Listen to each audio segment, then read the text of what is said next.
हरे कृष्णा। श्रीमद् भागवत गीता अध्याय 6 ध्यान योग श्लोक संख्या 17। युक्ताहार विहारस्य युक्त चेष्टस्य कर्मसु युक्त स्वप्नावबोधस्य योगो भवति दुःखः। भगवान यहाँ इसका अर्थ हम बताते हैं, क्या बोलना चाह रहे हैं।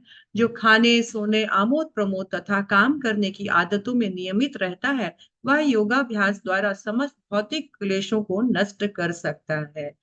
भगवान बोल रहे हैं कि योगी ध्यान योगी को बड़ा ही नियमित लाइफ लीड करना चाहिए। यानी नियमित माने सब कुछ युक्त होना चाहिए, नियमित। जैसे उसका आहार खाना, जैसे उसका विहार यानी उसका घूमना फिरना मौज मस्ती, जैसे उसकी निद्रा यानी जागना और सोना, जैसे युक्त चेष्टस्य कर्मसु, जैसे उसके जितने भी कर्म है जिसके लिए वो चेष्टाशील रहता है।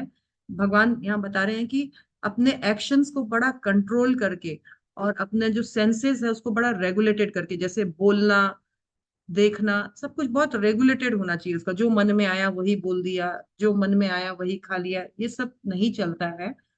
आहार विहार संयम रखने वाले को बहुत लाभ होता है, लेकिन अगर आहार विहार में वो संयम नहीं रखता है तो उसको नाना प्रकार की व्याधियां उसके साधना में विघ्न ढालती हैं, झेलना पड़ता है उसको।